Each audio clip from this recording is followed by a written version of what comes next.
Chers frères et sœurs, bonjour, bonsoir, bienvenue à l'école du bonheur. Donc, dans cette vidéo, cette vidéo est une nouvelle vidéo pour permettre à des personnes bien identifiées d'être heureuses au quotidien. Vous voyez, c'est un moyen. Il y a d'autres moyens, mais c'est un moyen. Dans cette vidéo, je vais vous donner un moyen d'être heureux en tant qu'homme noir. En fait, c'est un message que j'adresse spécialement aux hommes noirs.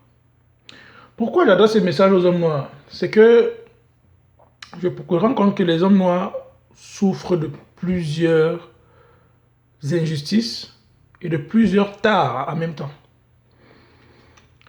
Ce n'est pas de la victimisation, mais il faut qu'on arrête de se voiler la face. Ok? Il y a beaucoup d'injustices. Quand je dis beaucoup, je pense que l'homme noir est l'être humain qui subit le plus d'injustices sans pour autant avoir de l'aide suffisante qui lui permette de qui lui permet de surmonter ces injustices. Je ne dis pas que les autres ne souffrent pas, je ne dis même pas, parce que je sais qu'il y a des femmes noires qui suivent cette vidéo peuvent se dire que oui, la femme noire souffre plus. Moi, je ne suis pas dans ce cas. Moi, je constate seulement que quand un homme noir est jugé, quand un homme noir est sur la sellette, comme on dit, c'est souvent très très violent. Très très violent. Donc, la première chose que j'aimerais dire à tous ces hommes noirs, c'est qu'il faut arrêter d'avoir peur.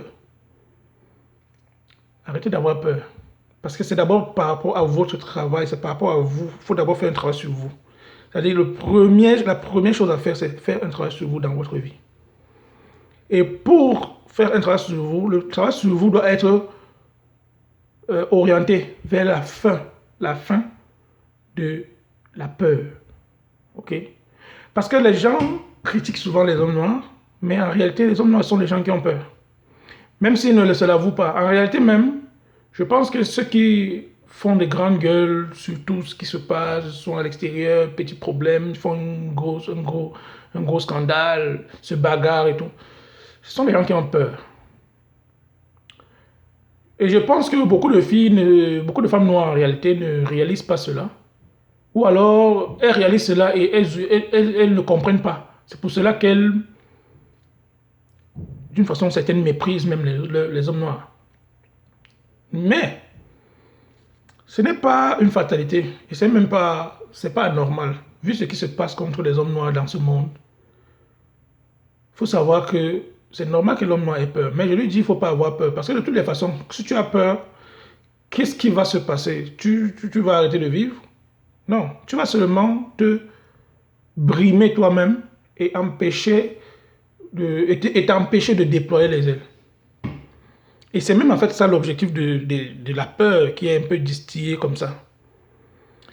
Donc, pour arriver à être soi-même, à garder le contrôle, il faut déjà se choisir un but. Vous choisissez un but et vous y tenir. Vous pouvez choisir plusieurs buts si vous voulez, mais il est plus efficace et plus simple de choisir un but et une spécialisation, une route, et de vous en tenir à cela. Et lorsque vous choisissez votre but, votre spécialisation, vous essayez de vous améliorer chaque jour. Vous pouvez être des maîtres, même si vous n'avez pas mis un seul pied à l'école. Même si vous n'avez pas mis un seul pied à l'école. Aussi, dans le même ordre d'idée, pour toujours gagner en confiance à vous, il faut connaître vos droits et connaître les ressources qui sont disponibles, même si vous estimez que ces ressources ne sont pas suffisantes. Il faut connaître les ressources disponibles. C'est là où les femmes noires, quand même, je peux dire, elles ont de l'avance. Parce qu'elles cherchent à connaître les ressources qui sont disponibles pour elles. Et elles les exploitent. Et je veux dire aussi aux hommes noirs, exploitez les ressources disponibles à fond. Et ne vous laissez pas embobiner.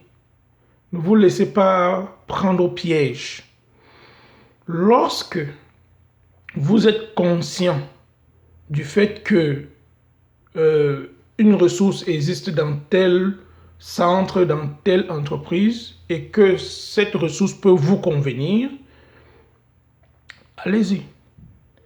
Et je pense que les ressources qui doivent le plus vous intéresser sont les ressources qui vous permettent de vous développer professionnellement et personnellement, et qui vous permettent aussi de vous occuper correctement de votre famille. Parce que je pense que l'homme noir a besoin d'apprendre à s'occuper de sa famille. Clair et net. Et maintenant, quand je dis apprendre à s'occuper de sa famille, ça ne veut pas dire il faut qu'il gagne de l'argent pour pouvoir s'occuper de sa famille. Mais c'est nécessaire de gagner de l'argent pour pouvoir s'occuper correctement de sa famille. Mais si, par exemple, les gens vous jugent par rapport à l'argent que vous gagnez, écoutez, séparez-vous de ces gens-là. Et puis c'est tout. Donc, quand vous connaissez votre chemin et que vous connaissez les ressources, que vous connaissez vos droits, la chose à faire, c'est de se préparer chaque jour, de vous préparer pour améliorer votre vie. Essayez d'ouvrir les portes à gauche, à droite. Cherchez le travail, le meilleur travail qui vous convient. Si vous ne l'obtenez pas aujourd'hui, cherchez quand même. Cherchez jusqu'à ce que vous soyez capable de trouver ce qui vous convient quand même. Et lorsque vous avez déjà essayé d'asseoir ces minimums-là, au moins, si vous êtes, et réfléchissez vraiment, si vous voulez avoir une famille, fonder une famille. Et quel type de famille vous voulez fonder? Est-ce que vous voulez fonder une famille qui est avec vous dans la maison? Parce que c'est ce qui se fait aujourd'hui. Mais je peux vous dire que vous pouvez fonder une famille qui n'est pas avec vous dans la maison. Et être en bonne relation avec la personne, votre moitié si vous voulez. Je sais que c'est une formule que beaucoup de personnes ne vont pas comprendre, même d'ailleurs beaucoup de personnes fustigent. Mais je vous dis, si vous ne voulez pas fonder une famille, ne la fondez pas. Réfléchissez bien à ça, réfléchissez bien aux répercussions d'avoir une famille, une femme et des enfants dans la maison. Réfléchissez bien à ça. Si vous ne voulez pas de cela, mais que vous voulez quand même des enfants, réfléchissez bien à l'impact que cela peut avoir sur les enfants avant de peut-être faire des enfants. Réfléchissez à l'impact que vous voulez avoir sur vos enfants aussi. Parce que si vous fondez une famille, vous devez avoir un certain impact sur vos enfants. Au-delà de l'argent, parce que je peux vous dire que l'argent peut se perdre du jour au lendemain. Mais qu'est-ce que vous avez en plus que l'argent qui vous permet, que vous pouvez transmettre à vos enfants? Qu'est-ce que vous avez en plus que l'argent que vous pouvez partager avec votre conjointe, bon, quand je dis votre conjointe, je veux dire votre femme, mais on peut aussi dire votre copine, c'est ce que vous voulez dire aussi. Parce que pour moi, je fais un peu la différence entre une conjointe et une copine. Bon, mais qu'est-ce que vous avez de plus que l'argent que vous pouvez offrir à vos enfants, à vos proches? Qu'est-ce que vous avez de plus que l'argent? Il faut bien réfléchir à ça. Et si vous pensez que vous n'avez pas grand-chose de plus que l'argent, sachez que vous êtes dans des problèmes déjà. Ça veut dire que si vous n'avez pas d'argent, vous serez dans la merde, absolument dans la merde. Et maintenant, ça veut aussi dire que pour sélectionner les gens qui seront vos proches, pour sélectionner votre femme, par exemple, il faut qu'elle soit une personne qui aime et qui peut-être même admire ce que vous avez à offrir au-delà de l'argent. C'est le plus important. Et quand vous avez déjà défini ce que vous avez à offrir au-delà de l'argent, quand vous avez déjà choisi votre chemin, quand vous connaissez quand même un minimum de vos droits et des ressources disponibles, il faut apprendre quelque chose de très important aussi. C'est garder votre sang-froid. J'ai déjà un peu parlé de ça, mais je pense que les hommes noirs ont peur. Ils vivent avec la peur. Ils pensent qu'ils sont très forts lorsque, par exemple, ils font du bruit, ils sont comment on dit, menacés et ils réagissent. Mais moi, je trouve que ce sont des enfantillages. Et ça ne fait peur, en fait, à personne. Et surtout,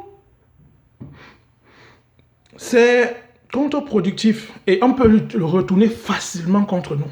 quand tu es un homme noir et que tu réagis d'une certaine façon comme ça, ça peut se retourner facilement contre toi.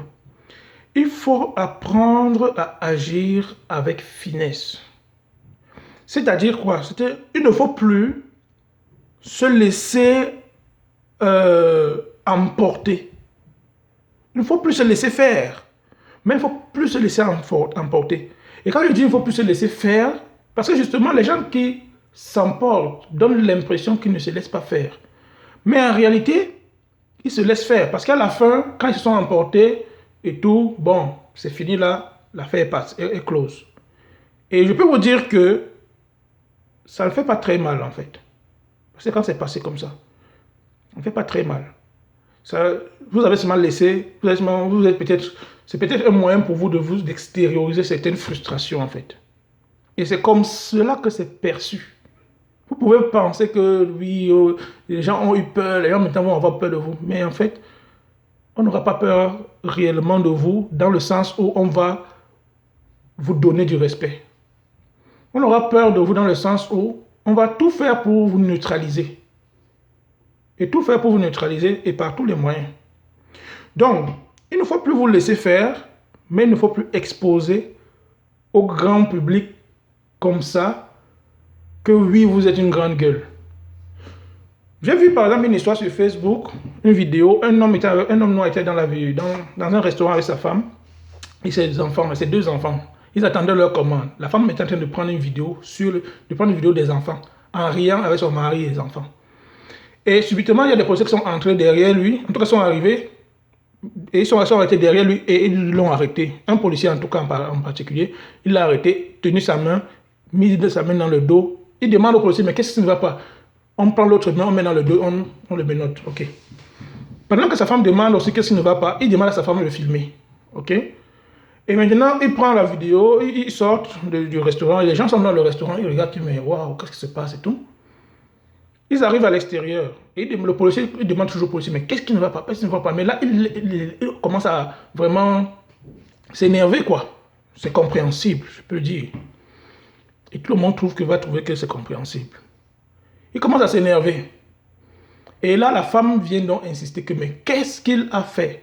Comment vous ne pouvez pas le prendre? Et la femme a commencé vraiment à parler en donnant des règles, en fait, de droit.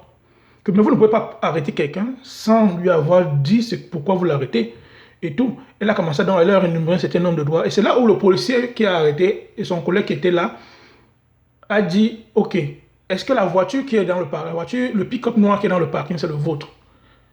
Il dit, non, c'est pas ma voiture. Qu'est-ce que ma voiture? Et il montre justement que sa voiture, ce n'est pas, c'est une autre voiture. Il désigne une autre voiture comme étant la sienne.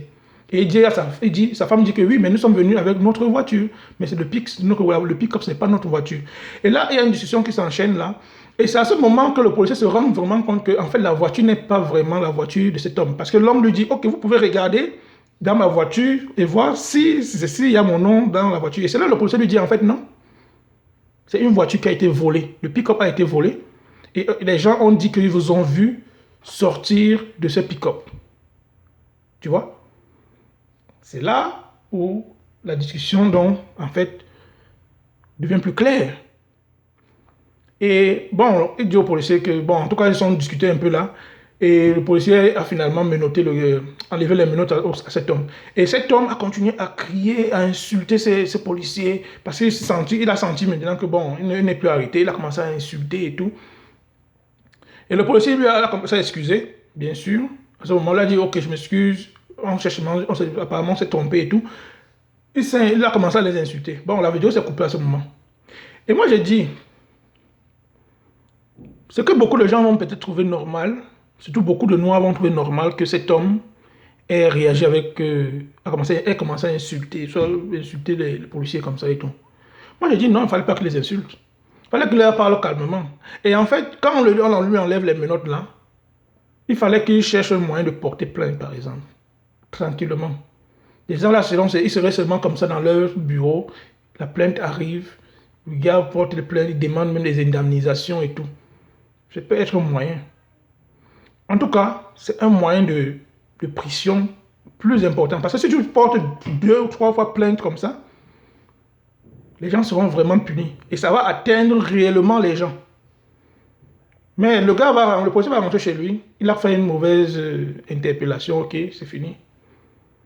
Et sous quelle base d'ailleurs, on ne sait pas. Donc, tout ce qu'il doit faire, tout ce qu'il devait faire là, c'est de porter une plainte contre la police, une plainte contre cet agent, demander le nom de cet agent et de son collègue, et créer une plainte et déposer cette plainte-là. Que cette plainte soit refusée, rejetée ou pas, ce n'est pas son problème. Mais c'est la réaction qu'il fallait avoir pour vous montrer que, mon ami, ça ne va pas rester là. Il faut aller plus loin que cela. Rester là, parce que quand il s'énerve, il va rester là et c'est fini. Et surtout, c'est lui qui va montrer la mauvaise image. Mais quand il porte plainte, il écrit une plainte gentille, une jolie plainte, dépose, signe, pop, il envoie, il attend. Peut-être après, il peut même retirer sa plainte, c'est aussi une chose. Mais au moins, il a écrit une plainte et ça va être marqué dans le dossier des policiers. Vous voyez? Et ça a un impact. Parce que si, dans 2 ans, dans 5 ans, le policier refait la même chose à une autre personne, bien si le policier refait la même chose à une personne plus tard, le policier, on peut voir dans son dossier qu'en fait, c'est peut-être une habitude. Mais là, il n'y a aucune trace maintenant. Peut-être le gars n'a même pas, le policier n'a peut-être même pas marqué cela dans son rapport d'incident. Vous voyez? Donc, ce n'est pas... Mais pourtant, si vous avez déposé une plainte, ça sera marqué dans son dossier. Ça sera marqué dans son dossier. Et s'il refait ça plus tard, on peut voir que c'est un homme qui a un problème avec par exemple, les Noirs. Peut-être quand on lui a dit un Noir directement, il n'a même pas cherché à vérifier, ils sont venus. Tu vois? Donc, il faut garder votre sang-froid. Faut garder votre sang-froid. Parce que plus déjà tu gardes ton sang-froid, plus tu es considéré comme un leader. Voilà un leader. C'est-à-dire quand tu gardes ton sang-froid, c'est à ce moment-là que tu montes capacité de leader. Et aussi, il faut apprendre à garder certaines choses juste pour vous. Just for you. Juste pour vous. Les Noirs, j'ai l'impression que les Noirs n'ont pas souvent beaucoup de secrets. C'est-à-dire, ils sont parfois comme des livres ouverts. En tout cas pour moi. Ou bien quand ils gardent un secret, c'est un secret qui ne lui permet même pas de se protéger réellement de quelque chose d'important. C'est-à-dire que un Noir ne garde pas de secret. Et c'est bizarre. Beaucoup de Noirs ont tendance à un peu garder les faux secrets. Quand ils parlent de garder certaines choses pour vous, c'est que si vous avez par exemple un business que vous êtes en train de lancer, vous êtes en train de faire fonctionner,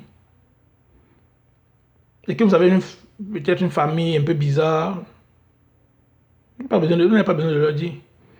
Si vous avez acheté une nouvelle maison et que vous sentez que si vous dites aux gens que vous achetez une nouvelle maison, ça peut créer un peu des remous, ne dites pas. Pourquoi vous dites?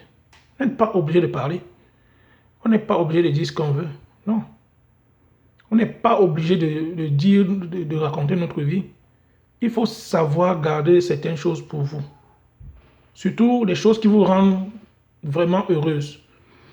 Vous savez peut-être que votre enfant est un enfant surdoué et tout. Vous n'avez pas besoin de le dire à tout le monde. Non, ne le dites pas. Gardez-le pour vous. C'est votre enfant. D'ailleurs, ça le protège aussi des curiosités bizarres. C'est un peu ça, il faut apprendre à garder certaines choses pour vous, des choses qui peuvent surtout vous nuire. Gardez-les pour vous. Et les choses, il faut aussi garder certaines choses, certains pans de votre vie qui vous permettent par exemple de rebondir. C'est-à-dire qu'il y a certaines choses que vous devez garder pour vous qui puissent vous permettre de rebondir. Comme peut-être garder même de l'argent liquide dans votre maison, partie de votre maison. Je sais que dans certains pays c'est interdit.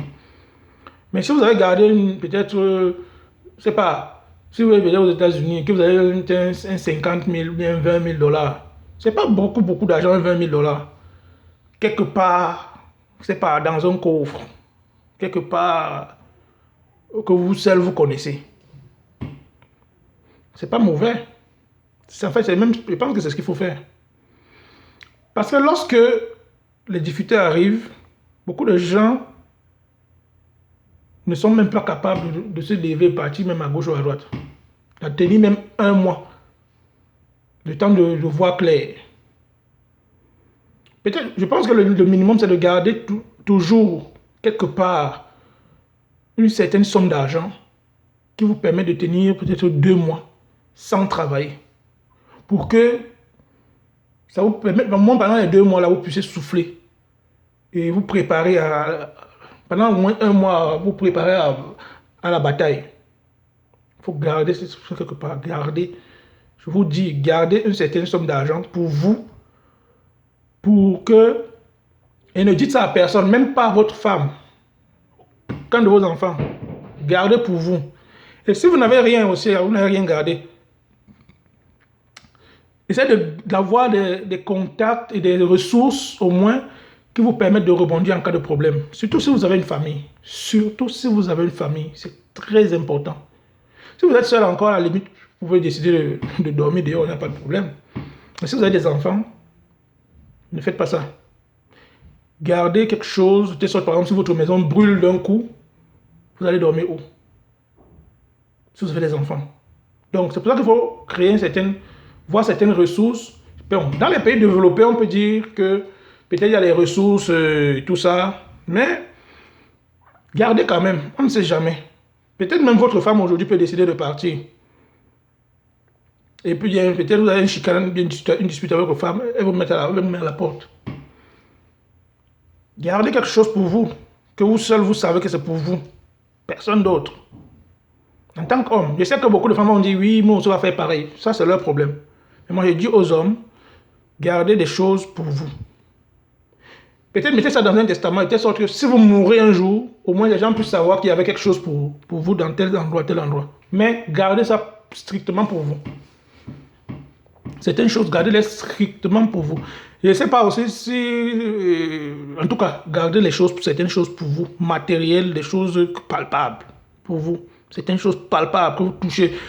Je peux même aller plus loin. Peut-être même acheter une maison. C'est pour vous, si vous ne dites à personne. Ne parlez pas. Je sais que ça peut être un conseil un peu bizarre. Mais beaucoup d'hommes noirs se font trop avoir. Beaucoup d'hommes noirs se font trop avoir. Et quand je dis beaucoup d'hommes noirs se font trop avoir, c'est que beaucoup de femmes, en fait, utilisent les hommes noirs, considèrent que les hommes noirs sont des proies faciles. Quand je dis qu'elles utilisent les hommes noirs, ça peut être même pour le sexe, tout simplement. Et ça peut être même pour se faire aider pendant qu'elles sont en train elles-mêmes de se chercher. Parce qu'il faut bien vous rendre compte que les statistiques montrent clairement que les couples, lorsque les couples se séparent, c'est souvent à cause de l'argent. Et quand on dit que c'est à cause de l'argent, en fait, c'est souvent lorsque l'homme commence à avoir les difficultés financières. Ce n'est pas à cause de l'argent en général. Non, c'est quand l'homme commence à avoir les difficultés financières ou alors lorsque la femme commence à gagner beaucoup d'argent. C'est à ce moment-là que les problèmes commencent. Et c'est même pour cela que certains hommes se comportent un peu comme des salauds. Ils ne veulent pas que les femmes travaillent. C'est pour cela. Parce qu'ils ont peur. Les gens qui m'ont dit de sortir de cette peur. Si vous voulez vous protéger de ce genre de choses, montrez bien à votre femme qu'il faut qu'elle travaille. Et que son argent, c'est son argent. Vous mettez ensemble pour bâtir une vie. Si elle ne veut pas cela, ne restez pas avec cette femme. Si elle n'est pas capable de dire que l'argent qu'elle gagne, c'est pour vous, l'argent que tu gagnes, c'est pour... Écoutez, laissez-la. Ne draguez pas ce genre de femme. Si vous n'êtes pas capable, parce que si une femme travaille et parce que beaucoup de filles africaines, de filles noires en fait, surtout des africaines, ont tendance à dire des bêtises pareilles. Oui, mon argent c'est pour moi, un vrai homme doit s'occuper de la famille. Ce sont les conneries. Conneries. N'acceptez plus ça, les gars. N'acceptez plus cela. Une femme qui travaille doit s'occuper de certaines tâches dans la maison, proportionnellement à ce qu'elle gagne. Il n'y a même pas à discuter. Parce que nous, les hommes, on doit prendre en charge les choses. Je sais que beaucoup d'hommes vont dire qu'ils sont des vrais hommes en disant qu'ils vont se payer tout dans la maison. Ce sont des crétins, en fait. Ce ne sont pas des vrais hommes. Ce sont les gens en fait, sont les gens qui prennent des femmes pour des putes. Ils pensent qu'ils achètent des femmes. Et beaucoup de femmes aiment ça parce qu'elles pensent qu'elles reçoivent de l'argent. Mais en fait, les hommes n'ont aucune considération pour ce genre de femmes. Et ce genre d'homme, justement, c'est ce genre d'homme qui finit toujours par trucider une femme après, lorsqu'il se sépare. Parce que la femme est devenue sa chose. Il dit, et quand la femme commence à prendre beaucoup d'indépendance et le quitter, sa chose qu'il a considérée comme étant sa chose pendant longtemps, il ne supporte pas, il veut la tuer. Donc les hommes, ne vous comportez pas comme ça. Cherchez une femme. Si vous voulez votre femme travaille, il faut que son travail soit productif pour la maison. Il faut que son travail aide la maison, fasse grandir votre foyer. Sinon, dégagez-la, c'est tout. Donc, ne vous faites plus avoir. Si vous voulez une femme qui fonde une famille avec vous, choisissez une femme qui fonde une famille avec vous. Définissez le type de foyer que vous voulez. Si vous ne voulez même pas habiter avec votre femme en permanence, dites à votre conquête que vous n'êtes pas le genre d'homme à rester avec une femme en permanence. Et moi, j'ai même vu que beaucoup d'hommes, en réalité, c'est ce qu'ils devraient faire. Rester avec une femme en permanence, beaucoup de femmes ne se rendent même pas compte que, en fait, c'est aussi pour elles qu'on reste avec elles en permanence.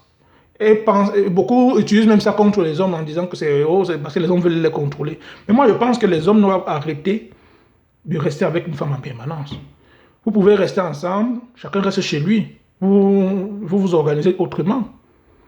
Je sais que c'est un modèle qui va apparaître bizarre, mais c'est ce que moi je pense que c'est possible et que au moins là, chacun prend soin de lui d'abord. Je pense juste que les gens se côtoient et se piétinent et se méprisent. Parce que c'est ça en fait qui apporte le mépris. Je sais que beaucoup de gens ont aussi dit que bon, oui, ça va donner peut-être libre cours à chacun de coucher à gauche et à droite. Moi, je vous dis, si ça se passe comme ça veut dire que déjà, vous ne devez pas vous mettre ensemble. C'est tout. Et c'est vrai que ça peut favoriser les tromperies. Mais écoutez, moi, à partir du moment où tu trompes quelqu'un, ça dépend aussi comment ça se passe, mais souvent c'est un manque de respect, tout simplement. Et moi, je pense qu'à partir du moment où je commence à écouter les dragues des gens, des filles, des garçons, c'est que tu commences à tromper, en fait, quelque part. Donc, l'homme noir, mon message aujourd'hui, c'est que arrête de te faire exploiter. Essaie de connaître tes droits. Choisis ton chemin.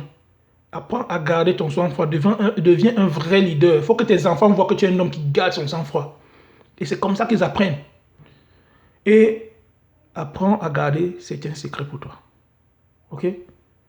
Sur ce, je vous souhaite de passer une bonne journée, une bonne soirée. Et à bientôt à l'école du bonheur. Au revoir.